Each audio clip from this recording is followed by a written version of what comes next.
দোয়া মানে কি করা? চাওয়া, মাংনা, প্রার্থনা করা। কার কাছে চাবো? চাওয়ার মতো চাইলে উনি দেয়। বিশ্বাস হয়? যার বিশ্বাস হয় তারে দেয়, যার হয় না তারে দেয়। উদু আল্লাহ ওয়া আনতুম মুকিনুনা বিল ইজাবা, এমন ভাবে আল্লাহর কাছে চাও যে তুমি নিশ্চিত আল্লাহ তোমার কথা শুনছেন, তিনি তোমাকে দিবেন। ঠিক কিনা? এই দোয়া একটা আর্ট, একটা শিল্প। এটা কি? একটা শিল্প। এই শিল্পটাকে আত্মস্থ করতে হয়, জানতে হয়, চাইতে জানতে হয়। চাওয়ার মতো চাইতে জানলে, দোয়ার মতো দোয়া করতে জানলে দোয়া কবুল করে কে? আপনারা মিসাইল হামলা হয়, নাম শুনেছেন না? মিসাইল যখন অ্যাটাক করা হয় তখন এটা লক্ষ্যবস্তুতে যে আঘাত আনে। দোয়ার মতো দোয়া করলেও এটা লক্ষ্যবস্তুতে যে ভেদ করে। সুবহানাল্লাহ পড়বেন না? কিন্তু চাইতে জানতে হবে। চাওয়ার মতো চাইলে আল্লাহ শোনে। এজন্য আমরা যখন ছোট একটা গান শুনতাম, মাওলা তোমায় ডাকতে জানি না, ডাকার মতো ডাকলে মাওলা কেমনে শোনে না। এজন্য ডাকার মতো ডাকতে হয়, চাওয়ার মতো চাইতে হয়। চাওয়ার মতো চাইলে তিনি শোনেন, তিনি আমাদের ফরিয়াদে সাড়া দেন, দেওয়ার জন্য তিনি প্রস্তুত 24/7, দিনের 24 ঘন্টা, সপ্তাহের 7 দিন, মাসের 30 দিন তিনি বসে আছেন।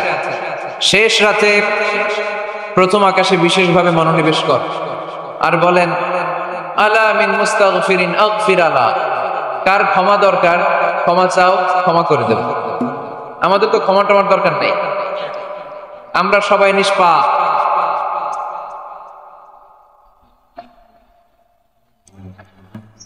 নাকি গুনাহগার, নাকি পাপী? শুধু পাপী না পাপীর ঘরের পাপী?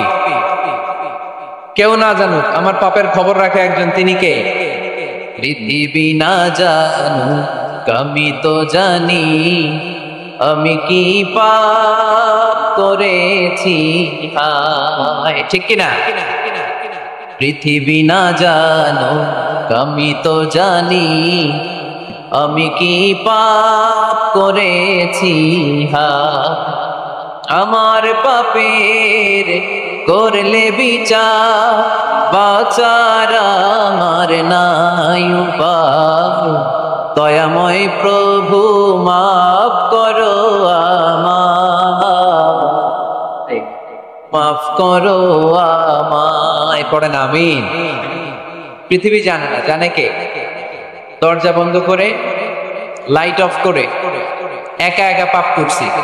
পুলিশ দেখে নাই, র্যাব দেখে নাই, বন্ধু বান্ধব দেখে নাই, পরিবারের কেউ দেখে নাই। দেখলো কে? সবার চোখ ফাঁকি দেয়া গেলেও ফাঁকি দেয়া যায় না একজনের চোখ। চোখটা কার? তার চোখকে কখনো ফাঁকি দেয়া যায়। এজন্য আমরা সবাই পাপী। শুধু পাপী না, পাপীর ঘরের পাপী। 14 গোষ্ঠী আমাদের পাপী, তাই না? এই জন্য আমাদের ক্ষমা চাওয়া উচিত খুব বেশি বেশি আল্লাহ তাআলার কাছে। আমরা সবাই পাপী, শেষ রাতে আল্লাহ ডাকে, কার পাপ আছে বলো, ক্ষমা চাও, ক্ষমা করে দেব। কে অন্যায় করেছো বলো, ক্ষমা চাও, ক্ষমা করে দেব। চোখের পানি ছেড়ে যদি ক্ষমা চাই, মাফ করে দেয় কে? চোখের পানির এত মর্যাদা, আল্লাহ এটারে বড্ড পছন্দ করে। 2 ফোঁটা পানি আল্লাহর কাছে সবচেয়ে প্রিয়। কয় ফোঁটা? আজকে এই মেসেজটা নিয়ে যেতে হবে ঘরে। ফরিদপুরের ভাইয়েরা, 2 ফোঁটা পানি রবের দরবারে খুব প্রিয়। আওয়াজ করে বলতে হবে, কয় ফোঁটা? এক হলো জিহাদের ময়দানে শহীদের গা থেকে বেয়ে পড়া রক্তের ফোঁটা। আমরা শহীদ হতে চাই কি চাই না? শাহাদাতের তামান্না যদি কারো অন্তরে না থাকে, এটা কি মুমিন না মুনাফিক? আর শাহাদাতের তামান্না নিয়ে কেউ যদি বিছানায় পড়েও মারা যায়, শহীদের কাতারে তারে উঠাই দিবে কে? আমাকে শহীদ করে সেই মিছিলে শামিল করে নিও, যে মিছিলের নেতা আমির হামজা হোবায়েবে খাপাব। আল্লাহর কাছে ছিল অতি প্রিয়, শামিল করে নিও, আমাকে শহীদ করে সেই মিছিলে শামিল করে নিও। পড়েন আমিন। প্রথম হচ্ছে জিহাদের ময়দানে শহীদের গা থেকে দাঁড় করে ঝরে পড়া রক্তের ফোঁটা, একটা গেল। 2 নাম্বার হচ্ছে অনুতপ্ত বান্দার চোখের পানির ফোঁটা। বান্দা যখন অনুতপ্ত হয়, তারা ভুল বুঝতে পারে, অন্যায়কে উপলব্ধি করতে পারে, তখন সে জায়নামাজ বিছিয়ে রবের দরবারে হাজিরা দেয়, সিজদায় লুটিয়ে পড়ে কান্না শুরু করে দেয়। এই চোখের পানির এত পাওয়ার, এই চোখের পানি অনুতপ্ত বান্দার চোখ বেয়ে নাকের ডগা বেয়ে মাটিতে পড়ার আগেই আল্লাহ বান্দার জীবনের সব গুনাহ মাফ করে দেয়। এজন্য চোখের পানি বেশি বেশি ফেলার দরকার আছে না নাই?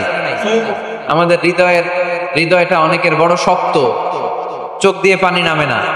সেই কবে যে সর্বশেষ কান্না করেছিলাম মনেই নাই, এরকম অনেকে আছে না নাই? সেই কবে যে কাঁদছিলাম মনে নাই, কান্নাই তো আসে। বড্ড পাষাণ হৃদয় আমাদের। এজন্য আল্লাহর কাছে চাইতে জানতে হয়। চাওয়াটা একটা শিল্প, দোয়া করাটা একটা শিল্প। এটাকে শিখতে হয়, এটাকে আয়ত্তে আনতে হয়, এটাকে বসে আনতে হয়, এটার সাথে আবেগ, ভালোবাসার উচ্ছ্বাস যুক্ত করতে হয়, চোখের পানির ছোঁয়া লাগাতে হয়, তাহলে এটা আরশের মধ্যে যে নক করে। আর হুজুর দোয়া করতেছে, অন্যদিকে তাকায় আছে, এরকম আছে না নাই? হুজুর দোয়া করে ক্যামেরাম্যানরা ক্যামেরা ঠিক করে, আছে না নাই? এই দোয়ায় কোনো লাভ হবে? সিনসিয়ার দোয়া ইজ লাইক এ মিসাইল। দোয়া সিলাহুল মুমিন। দোয়া হচ্ছে মুমিনের অস্ত্র। AK-47 ব্যালিস্টিক ক্ষেপণাস্ত্র, ট্যাঙ্ক, মিসাইল, এগুলো আমাদের অস্ত্র। আমাদের আসল অস্ত্র আমাদের দোয়া। বুঝে নাই বোধহয়? আসল অস্ত্র কি? এজন্য we have to always keep in touch with our Lord. সব সময় আল্লাহর সাথে keep in touch, আল্লাহর সাথে টাচে থাকতে হবে, ঠিক কি না? লুজ টাচ হইলে হবে না, কিপ ইন টাচ অলওয়েজ। বিপদে পড়লে একজনের কাছে ফরিয়াদ করব, তিনি কে? তিনি দেওয়ার জন্য বসে আছেন, চাইলেই তিনি দেন। এটা আমাদের অস্ত্র। যেখানে সবকিছুর কারিশমা শেষ, সেখানে দোয়ার কারিশমা শুরু। আমরা অনেক সময় শুনি ক্যান্সারে আক্রান্ত। ক্যান্সার নামে একটা রোগ আছে না? ডাক্তাররা বলে ক্যান্সার যার নাই অ্যান্সার। ডাক্তার ঘোষণা দিছে এই রোগী তো বাঁচবে না,